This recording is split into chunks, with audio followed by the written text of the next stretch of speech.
The courtroom in Uyo was tense that morning. You could feel it in the way the villagers clutched their wrappers and staff of office, in the beads of sweat on the lawyers' foreheads, in the silence before the judge's gavel struck. It had been 6 months of back and forth. Witnesses from Ekpene Ukim brought dusty maps and aging land titles wrapped in nylon.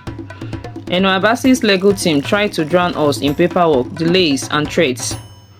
One witness farm was mysteriously burned.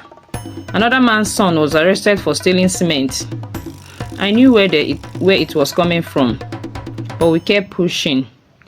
I remember the day old Chief Udo looked at me and tired eyes and said, "My daughter, if we lose this land, we lose our soul. My ancestors are buried there." I promised him I wouldn't let that happen. And today, we stood on the edge of justice.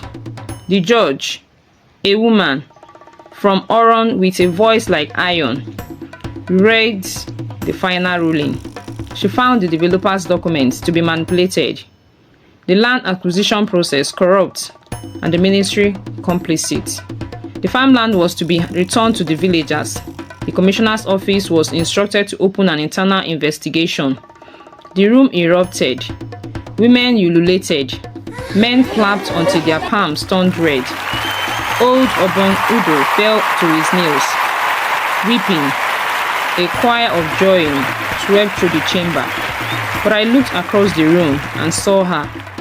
Enoabasi sat still. No tears, no rage, just stillness. Her eyes met mine. There was no apology in them, only exhaustion, maybe regret. Outside the courthouse, reporters swarmed. Someone thrust a mic in my face.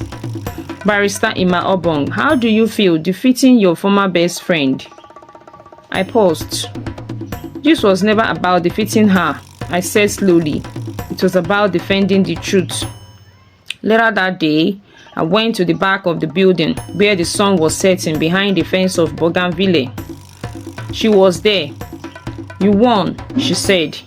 "No," I replied. "The people won." She sighed. "You always did like those noble lines." I walked closer.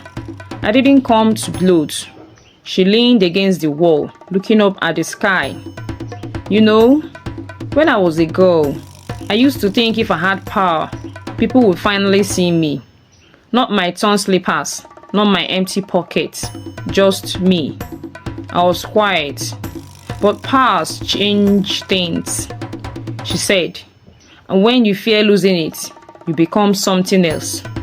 "You became what we both promised would never be," I said softly. She looked at me. "And you became what I couldn't." There it was. The truth behind the years, the betrayal, the politics. We stood there in silence, two women, once girls, under a guava tree, on opposite sides of the same life. Before she left, she said, "You were my best friend, Emma, but I was my own worst enemy." And just like that, she was gone. Now, whenever I tell this story in schools, I end with this. Not every enemy is outside.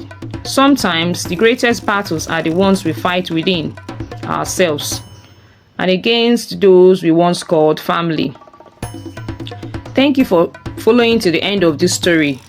Please do well to like, share, and subscribe, and put down some comments on the comment section for whatever you may have learned.